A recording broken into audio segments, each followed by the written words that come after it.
قوم میں اتحاد ہے، ہماری سماج میں اتحاد ہے، مگر یہاں آ کر کوئی نظارہ دیکھے گا تو کہے گا مولانا صاحب آپ کیوں دعویٰ کر رہے ہو کہ ہم اتحاد والے ہیں؟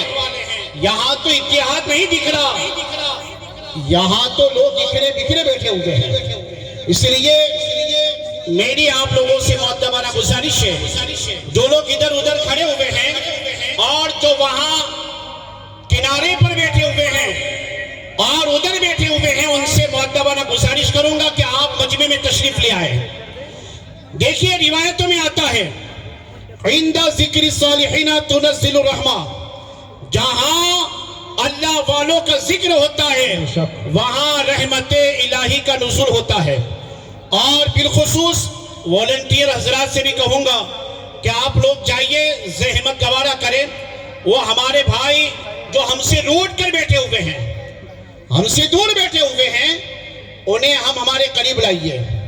حضرات محترم، یہ پروگرام ہے، اور پروگرام ہے کس کے نام سے؟ اصلاح معاشرہ کانفرنس ہے۔ یہاں آج ہماری اصلاح کے لیے کوئی ایسا ویسا نہیں آ رہا، آج ہماری اصلاح کے لیے مولائے کائنات کا شہزادہ تشریف لا رہا ہے۔ آج ہماری اصلاح کے لیے، ہمیں سمجھانے کے لیے، ہمیں متحد کرنے کے لیے آج ہمارے بیچ فاطمہ زہرا کا شہزادہ تشریف لا رہا ہے۔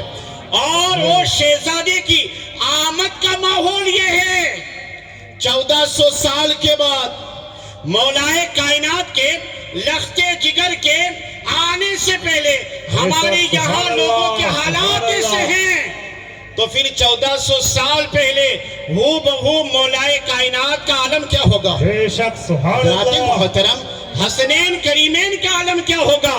اور یہ سادات کوئی ایسے ویسی کوئی شخصیت نہیں، بلکہ ان کی شان میں امام اہل سنت امام احمد رضا خان فاضل بریلوی ارشاد فرماتے ہیں، یا رسول اللہ تیری نسل پاک میں ہے بچہ بچہ نور کا۔ اور یہ تو اعلیٰ حضرت نے بچے بچے کو نور کہا ہے، بڑوں بڑوں کو تو کیا کہا اللہ اور اس کا رسول بہتر جانتا ہے۔ اس جماعت کا بچہ بچہ نور ہے، بچہ بچہ نور ہے۔ پھر یہ نہیں کہا کہ عالم ہو تو نور، حافظ ہو تو نور، متقی ہو تو نور، پرہیزگار ہو تو نور، امام ہو تو نور، نمازی ہو تو نور، حاجی ہو تو نور، غازی ہو تو نور۔ یہ نہیں کہا، بلکہ مطلقاً کہا بچہ بچہ نور کا۔ جب یہ عام لوگوں کے بچہ بچہ نور کا عالم یہ ہے، تو پھر مولائے کائنات کا عالم کیا ہوگا؟ سبحان اللہ، حضرت خاتون جنت کا عالم کیا ہوگا؟ اے میرے آقا دو عالم صلی اللہ تعالیٰ علیہ وسلم کے پیارے دیوانوں، اللہ تعالیٰ اپنے پاک کلام مجید میں ارشاد فرماتا ہے وَإِنَّتْ وَذَكِّرْ فَإِنَّ الذِّكْرَى تَنْفَعُ الْمُؤْمِنِينَ۔ سبحان اللہ، اور سمجھاؤ کہ سمجھانا مسلمانوں کو فائدہ دیتا ہے۔ اور آج ہمیں سمجھانے کے لیے، آج ہمیں فکر آخرت دلانے کے لیے، بے شک سبحان اللہ، ہمیں فکر قبر یاد کرانے کے لیے کون آ رہا ہے؟ سنیت کی عظیم الشان امین القادری حضرت سیدی شیخ الاسلام کے عظیم الشان خلیفہ شاہ برکات کی کرامت امام احمد رضا خان کے عاشق سید حضور امین القادری تشریف لا رہے ہیں، کہ جن کے آنے سے ہم لوگ آج ان کا چہرہ بھی دیکھیں گے اور ان کا خطاب بھی سنیں گے سبحان اللہ انشاءاللہ۔ تو آپ لوگ سب تیار ہیں نا؟ آپ لوگ سب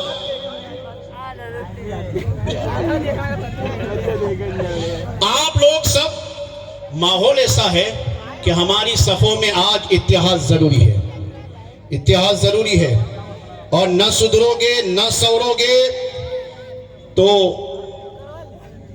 ہماری حالت ایسی کر دی جائے گی کہ ہماری داستان بھی داستانوں میں نہیں ملے گی۔ لوگ ورق پلٹ پلٹ کر تھک جائیں گے، ہماری داستان نہیں رہے گی. آج حضرت امام حسنین کریمین کا ذکر اسٹیج پہ ہو رہا ہے, مصلی پہ ہو رہا ہے, منبر رسول پہ ہو رہا ہے, محراب مسجد میں ہو رہا ہے. کیوں ہو رہا ہے؟ انہوں نے اپنی زندگی میں فَاذْكُرُونِی پر عمل کیا تھا.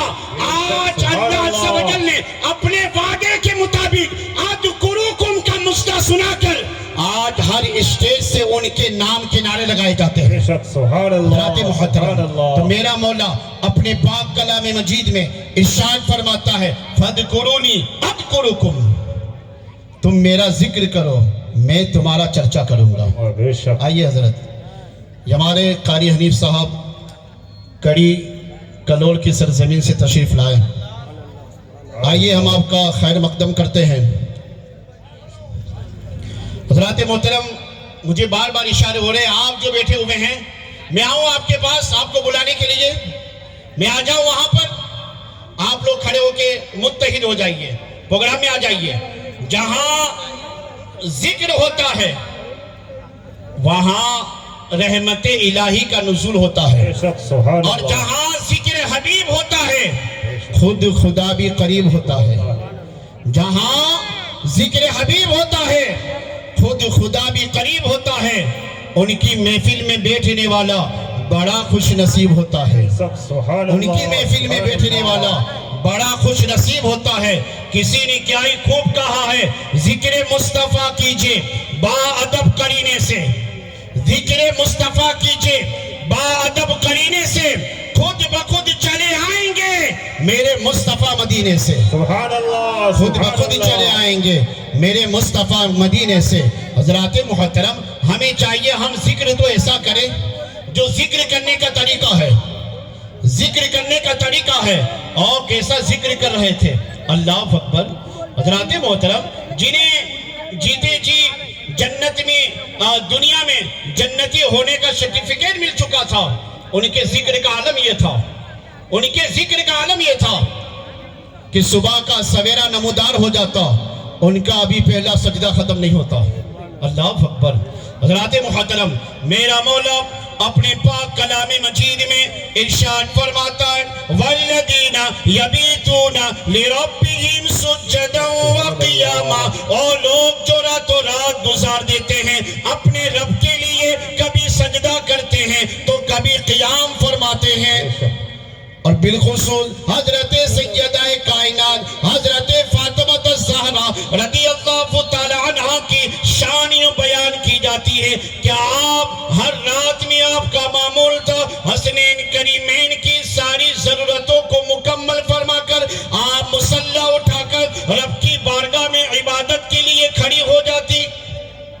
ابھی آپ کا پہلا سجدہ ختم نہیں ہوتا, ابھی سیدہ کائنات کا پہلا سجدہ ختم نہیں ہوتا, صبح کی سفیدی نمودار ہو جاتی.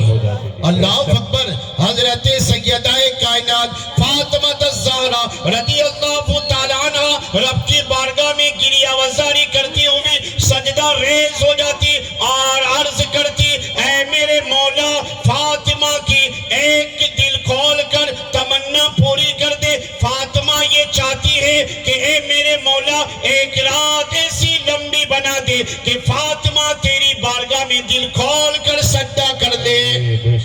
یہ کون فاطمہ جنہیں اللہ کے رسول نے اپنے جگر کا ٹکڑا کہا ہو, کون فاطمہ جنہیں اللہ کے رسول نے اپنے جگر کا ٹکڑا کہا ہو اور کہا فاطمہ تو اس پر راضی نہیں ہوگی کہ میں تجھے جنتی عورتوں کی سردار ہونے کی خوشخبری دیتا ہوں. حضرات محترم, تھوڑا سوچے تو صحیح کہ صرف جنتی ہونے کا سرٹیفکیٹ نہیں ملا تھا بلکہ جنت میں جانے کے بعد بھی ایک عہدہ دیا گیا تھا, ایک عہدہ دیا گیا تھا.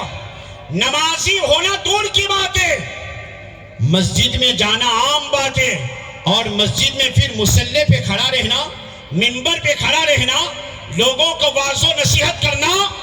حضرات محترم, حضرت خاتون جنت کو صرف جنتی ہونے کی سرٹیفکیٹ نہیں ملی, جنتی ہونے کے ساتھ ساتھ انہیں جنتی خاتونوں کی انہیں سردار کا انہیں بشارت دی گئی۔ بے شک حضرات محترم، میں آپ سے پوچھنا چاہتا ہوں، کیا ہم کو کسی نے سرٹیفکیٹ دیا ہے؟ ہم کو کسی نے بخشش کا رزلٹ دیا ہے؟ کیا ہم کو کسی نے خوشخبری دی ہوئی ہے؟ کیا ہماری بخشش کا پروانہ ہمارے سامنے آ گیا ہے؟ کیا ہماری نجات کا مژدہ ہمیں کسی نے سنا دیا ہے؟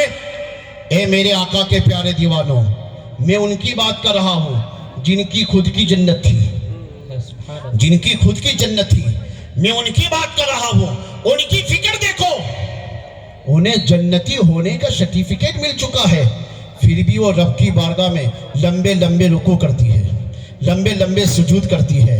اے میرے مولا، لمبی راتیں بنا، فاطمہ تیری بارگاہ میں دل کھول کر سجدہ کر لے۔ اے میری قوم کے نوجوانوں اور اے پردہ نشین میری ماور بہنوں، ہماری حالت کیا ہے؟ ہماری حالت کیا ہے؟ ارے جب مسلمان بن ہی چکے ہو تو پکے کیوں نہیں بن جاتے؟ جب کلمہ پڑھ ہی لیا ہے، جب عاشق ہونے کا دعویٰ کر ہی لیا ہے، تو پکے عاشق کیوں نہیں بن جاتے؟ جب سنی صحیح عقیدہ ہم بن ہی چکے ہیں تو کھل کر سنی کیوں نہیں بن جاتے؟ جب غوث اعظم کی دیوانے بن ہی چکے ہیں تو قادری بننے کا دعویٰ تو کر لیا ہے، تو کھل کر قادری کیوں نہیں بنتے؟ کھل کر قادری۔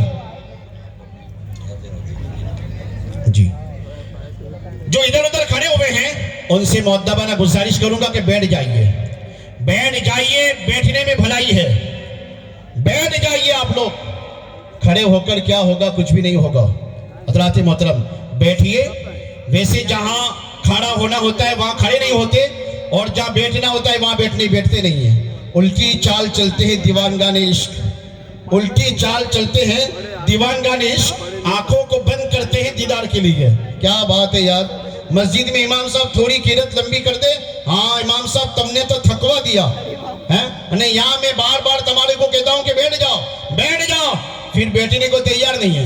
حضرات محترم بیٹھ جاؤ، بیٹھنے میں بھلائی ہے، یہ بیٹھنے کے لیے بنایا گیا ہے، یہ فرش بیٹھنے کے لیے بنایا گیا ہے، اور یہ عالی شان گراؤنڈ ماشاءاللہ جہاں تک نظریں جاتی ہے وہاں تک اس کی لمبائی، اس کی چوڑائی الحمدللہ۔ اللہ تعالیٰ اس شہر والوں کو، اس کمیٹی والوں کو، اور جنہوں نے دل کھول کر اس پروگرام میں امداد کیا، اور بالخصوص یہاں کے امام صاحب کو اور یہاں کے تمام ائمہ حضرات کو اور سادات کرام کو اللہ تعالیٰ دونوں جہان کی بھلائیوں سے مالا مال فرمائے۔ کہ ہم لوگ گودرا والے اور سادات کرام یا ائمہ اہل سنت علماء کرام اگر کوئی باہر سے آئے ہوئے ہیں اور نیچے بیٹھے ہوئے ہیں تو ان سے کہوں گا کہ آپ یہاں چلے آئیے، آپ موتی ہے، آپ موتی ہے، اور موتیوں کے لیے یہاں اسٹیج بچھایا گیا ہے۔ آپ آئیے، ہم آپ کا خیر مقدم کریں گے، آپ آئیے، ہم آپ کا استقبال کرتے ہیں۔ اے میرے آقا دو عالم صلی اللہ تعالیٰ علیہ وسلم کے پیارے دیوانوں، ہم تقریباً 5 سال سے پیچھے پڑے ہوئے ہیں، 5 سال سے پڑے ہوئے ہیں۔ حضرت کو پتا ہے 2 سال سے حضرت سے رابطہ کرتا ہوں کہ بھئی ایک تاریخ مل جائے، ایک تاریخ مل جائے، لیکن واہ شہرے والوں واہ، تم تو بازی مار گئے یار، بے شک واہ بھائی واہ، تمہیں بھی مبارک ہو، اور آنے والے مہمان کو بھی مبارک ہو، اور بلانے والوں کو بھی مبارک ہو کہ تم نے جنہیں چنا ہے یہ کوئی ایسا ویسا نہیں ہے، یہ نوجوان دلوں کی دھڑکن ہے، بے شک نوجوان دلوں کی دھڑکن ہے، اور یہ ایسی دھڑکن ہے کہ جہاں گانے بجا کر جن کی صبح ہوا کرتی تھی، جن کے دن گانوں میں بجایا کرتے تھے، جن کے دن گانوں میں بجا کر گزارا کرتے تھے، آج ان کے موبائلوں میں سید امین القادری کے بیان سن کر اپنی زندگیوں کو گزارا کرتے ہیں۔ اے میرے آقا دو عالم صلی اللہ تعالی علیہ وسلم کے پیارے دیوانوں، ہم نے انتخاب اچھا کیا ہے، شہرے والوں نے بڑا اچھا انتخاب کیا ہے، تو میرے آقا کے پیارے دیوانوں ہمیں چاہیے کہ ہم متحد ہو جائیں اور فکر کریں یار، حضرت سیدہ کائنات فاطمہ الزہرا رضی اللہ تعالی عنہا کی کیسی مبارک اور مقدس فکر تھی کہ آپ کہتی ہے میرے مولا ایک رات ایسی لمبی بنا دے کہ فاطمہ تیری بارگاہ میں دل کھول کر سجدہ کر لے۔ اب اس روایت سے فاطمہ کے مرتبے کا آپ اندازہ لگائیں کہ حضرت سیدنا عمر ابن خطاب رضی اللہ تعالی عنہ ارشاد فرماتے ہیں کہ حضور جب تشریف فرماتے تھے، ابو بکر صدیق آتے، کہتے فدا کا امی و آبی یا رسول اللہ، ابو بکر صدیق کے ماں باپ آپ پر قربان ہو جائیں۔ بے شک حضرت عمر آتے، فدا کا امی و آبی یا رسول اللہ، عمر ابن خطاب کے ماں باپ آپ پر قربان ہو جائیں۔ حضرت عثمان آتے، مولا کائنات آتے، اور قیامت تک ہم بھی یہ دعویٰ کرتے ہیں، ہم بھی یہ نعرہ لگاتے ہیں، یا رسول اللہ ہمارے ماں باپ آپ پر قربان ہو جائے، ہماری جانیں آپ پر قربان ہو جائے، ہمارا خاندان آپ پر قربان ہو جائے، ہمارے بال بچے آپ پر قربان ہو جائے، مگر سیدہ کائنات کا مرتبہ دیکھو۔ جناب عمر ابن خطاب رضی اللہ تعالیٰ عنہ ارشاد فرماتے ہیں کہ جب اللہ کے رسول حضرت سیدہ کائنات فاطمہ الزہرا رضی اللہ تعالی عنہا کے گھر تشریف لے جاتے تو میرے آقا حضرت خاتون جنت کے گھر جا کر ارشاد فرماتے، اے فاطمہ تجھے رب نے ایسا بنایا ہے کہ محمد عربی کے ماں باپ تجھ پر قربان ہو جائے۔ سبحان اللہ، کیا بات اے میرے آقا کے پیارے دیوانوں، ساری کائنات محمد عربی پر اپنے ماں باپ کو قربان کر رہی ہے، بے شک اور میرے آقا حضرت خاتون جنت کی ذات پر اپنے ماں باپ پر قربان ہونے کا میرے آقا اعلان فرماتے ہیں۔ بے شک اے میرے آقا کے پیارے دیوانوں، ہماری سوچ اچھی کر دے۔ میرا رب اپنے پاک کلام مجید میں ارشاد فرماتا ہے، وَذَكِّرْ فَإِنَّ الذِّكْرَىٰ تَنفَعُ الْمُؤْمِنِينَ، اور سمجھاؤ کہ مسلمانوں کو سمجھانا فائدہ دیتا ہے، مسلمانوں کو سمجھانا فائدہ دیتا ہے۔ اور آج ہم نے سمجھانے کے لیے اولاد علی کو ہمارے بیچ بلایا ہے، حضرت خاتون جنت کے نور نظر کو ہمارے بیچ بلایا ہے۔ اے میرے آقا دو عالم صلی اللہ تعالی علیہ وسلم کے پیارے دیوانوں، چند منٹوں میں انشاءاللہ حضرت کی حضرت کی آمد ہو چکے، حضرت کی آمد ہونے والی ہے انشاءاللہ۔ میں ہمارے حافظ عمران صاحب کے حکم کے مطابق ہمارے باہر سے آئے ہوئے مہمان جناب قاری حنیف صاحب نظامی کو مائک سپرد کرتا ہوں کہ آپ آئیں